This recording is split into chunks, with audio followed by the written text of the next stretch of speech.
जय श्री राधे कृष्ण। दोस्तों, भगवान श्री कृष्ण से कितना कुछ छूटा। पहले माँ छूटी, फिर पिता छूटे, यशोदा मैया और नंद बाबा मिले, वह फिर भी छूट गए। सगे साथी छूटे, राधा भी छूटी, गोकुल छूटा, फिर मथुरा भी छूटा। श्री कृष्ण से जीवन भर कुछ न कुछ छूटता ही रहा। अगर नहीं छूटा तो वो था उनका देवत्व, उनकी मुस्कान, उनकी सकारात्मकता। इतना सब होने के बाद भी भगवान श्री कृष्ण दुख के नहीं उत्सव के प्रतीक हैं। सब कुछ छूटने पर भी कैसे खुश रहा जाता है, यह श्री कृष्ण से अच्छा और कोई नहीं सिखा सकता। दिल टूटने पर भी हंसना शायद जिंदा दिली इसी को कहते हैं। ठोकर लगने पर भी मंजिल तक भटकना शायद तलाश इसी को कहते हैं। किसी को चाहकर भी ना पाना शायद चाहत इसी को कहते हैं। टूटे खंडहर में बिना तेल के दिए जलाना शायद उम्मीद इसी को कहते हैं। गिर जाने पर भी फिर से खड़ा होना शायद हिम्मत इसी को कहते हैं। और इसी हिम्मत और इसी उम्मीद, हिम्मत, चाहत और तलाश शायद जिंदगी इसी को कहते हैं। दरवाजे पर लिखा था, आज मैं बहुत दुखी हूँ, कोई भी मेरे पास मत आना। सच्चा दोस्त अंदर आया और बोला, मुझे पढ़ना नहीं आता। मेरे दोस्त, एक व्यक्ति ने एक साधु से पूछा कि उत्सव मनाने का बेहतरीन दिन कौन सा है। साधु ने मुस्कुरा कर कहा, मौत से पहले का एक दिन। व्यक्ति ने कहा, इस पर कि मौत का तो कोई दिन ही नहीं होता। तब साधु हंसा और बोला, तो जिंदगी का हर दिन आखिरी समझो। दूध को दुखी करो तो दही बनता है, दही को सताने पर मक्खन बनता है, मक्खन को सताने पर घी बनता है। दूध से महंगा दही है, दही से महंगा मक्खन है और मक्खन से महंगा घी है, किंतु इन चारों का रंग एक ही है, सफेद। इसका अर्थ यह हुआ कि बार बार दुख और संकट आने पर भी जो अपना रंग नहीं बदलता, समाज में उसका मूल्य बढ़ जाता है। माना कि दुनिया बहुत तेज है और उसका आपका छुआ, लेकिन इससे क्या फर्क पड़ता है। जीने के लिए चलते रहना जरूरी है, ना कि बहुत तेज भागते रहना। भागने वाले थक जाते हैं, रुक जाते हैं, लेकिन चलने वाले चलते जाते हैं, चाहे जाना कितना भी दूर क्यों ना हो। चिंता से चतुराई घटे, घटे रूप और ज्ञान। चिंता बड़ी अभाग्नि, चिंता चिता समान। तुलसी भरोसे राम के निर्भय हुए सोए। अनहोनी होनी नहीं होनी, होए सो होए। किसी की सहायता करते समय ये मत सोचिए कि वह भविष्य में आपके काम आएगा या नहीं। बस सहायता करके भूल जाइए, क्योंकि आशा का भाव ही भविष्य में आपके दुख का कारण बनता है। आप जो भी कर रहे हैं उसे परमात्मा देख रहा है। दूसरे जो कर रहे हैं उसे भी परमात्मा देख रहा है। ना किसी को सताएं, ना किसी को बताइए। बस इतना विश्वास रखिए कि जब ईश्वर ने उसकी सहायता के लिए आपको भेजा है, तो निश्चित ही जब पाप को आवश्यकता होगी तो वह किसी न किसी को जरूर भेज देगा।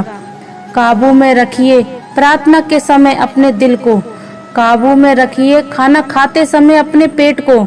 काबू में रखिए किसी के घर जाए तो अपनी आंखों को। काबू में रखिए महफिल में जाएं तो अपनी जुबान को। काबू में रखिए पराया धन देखकर अपने लालच को। भूल जाएं अपनी नेकियों को, भूल जाएं दूसरों की गलतियों को, भूल जाएं अति के कड़वे स्मरण को। छोड़ दें दूसरों को नीचा दिखाना, छोड़ दें दूसरों के धन की चाहत रखना, छोड़ दो दूसरों की चुगली करना, छोड़ दो दूसरों की सफलताओं से दुखी होना। फिर देखें जीवन कितना आनंदमय होता है। दोस्तों, इस दुनिया में बिना किसी वजह के कुछ भी अच्छा या बुरा नहीं होता। एक समय की बात है, एक गांव में एक गरीब औरत रहती थी। जब उसके एक बच्चा हुआ तो वह पूरी तरह से स्वस्थ थी, लेकिन एक बार किसी हादसे की वजह से उस बच्चे की एक उंगली कट गई। वह बहुत दुखी हुई कि मेरे बच्चे के साथ ऐसा क्यों हुआ। वह हमेशा भगवान से शिकायत करती रहती थी कि मुझे नहीं पता भगवान को मुझसे क्या दुश्मनी है कि उसने मेरे बच्चे की उंगली काट दी। एक दिन एक चालाक दानव उस गांव में एक साधु का वेश रखकर आया। वह अपनी शक्ति बढ़ाने के लिए कई बच्चों की बलि चढ़ाता था। उसने इस बच्चे को भी देखा और उसे उठाकर ले गया, लेकिन जैसे ही उसने उसका बलिदान देना शुरू किया, उसे अपने गुरु की बात याद आ गई कि किसी भी बच्चे का बलिदान तभी किया जा सकता है जब उसके सारे अंग सही सलामत हो, और उसे मजबूरन उस बच्चे को वापस घर भेजना पड़ा।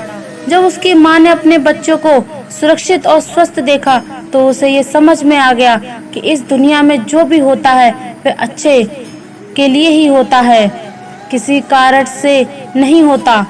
तो दोस्तों, इससे हमें ये सीख मिलती है कि किसी भी हालत में आप बिना कुछ काम किए और उसके नतीजे पाए बिना नहीं रह सकते। यह संभव नहीं है कि इंसानी शरीर एक सेकंड के लिए भी बिना किसी काम के चल सके। यह संभव नहीं है कि इस ब्रह्मांड का एक भी कण बिना कोई काम किए एक सेकंड भी जी सके। काम करना हमारी जिंदगी का एक अहम हिस्सा है। जब हम सोते हैं तो हमारा दिमाग कहीं और होता है। हम सपने देखते हैं, हम सांस लेते हैं। हमारे शरीर के हर हिस्से में लाखों सूक्ष्म कण अपने अपने काम में लगे होते हैं। हम कभी भी काम करने से नहीं बच सकते। और भगवान श्री कृष्ण कहते हैं कि हमें किसी काम में बंधना नहीं चाहिए। जो भी हम करें उसे इस विश्वास के साथ करें कि यह मैं नहीं कर रहा बल्कि ऊपर वाला ही करवा रहा है। मैं सिर्फ एक कारण हूँ। यह काम मैं नहीं कर रहा, यह मेरे द्वारा नहीं हो रहा है। जब हमारी सोच इस स्तर की होगी तो हम कभी भी दुख नहीं पाएंगे, कभी भी उदास नहीं होंगे और कभी भी गर्व महसूस नहीं करेंगे। दोस्तों, दूसरों के गुलाम बनकर खुश रहने के बजाय हमें आजाद रहना चाहिए और अपने दुखों का सामना करना चाहिए। चाहे जीवन में कितनी भी परेशानियां क्यों ना हो, लेकिन अगर आप आजाद हैं तो आप ही वास्तविक। और भगवत गीता में इंसानों की गुलामी को मौत से भी बुरा बताया गया है। इंसान किसी का गुलाम नहीं होता, वह अपने मन और अपने विचारों का गुलाम होता है। कभी भी किसी भी इंसान को अपने ऊपर हावी मत होने दो। भगवान श्री कृष्ण कहते हैं कि किसी इंसान के दुखी होने का सबसे बड़ा कारण लगाव होता है। इस लगाव से अज्ञानता आती है और जिंदगी में समस्याएं शुरू हो जाती हैं। महाभारत में धृतराष्ट्र को अपने पुत्र बड़े बेटे दुर्योधन के प्रति इतना लगाव था कि अपने बेटे को गलत काम करने से भी नहीं रोक सके। धृतराष्ट्र को पुत्र मोह की वजह से धर्म अधर्म का ज्ञान ही नहीं था। अंत में सब कुछ बर्बाद हो गया। महाभारत में श्री कृष्ण ने अर्जुन से कहा था कि जब ज्ञान की धारा बहती है तो सबसे पहले मोह को खत्म करती है।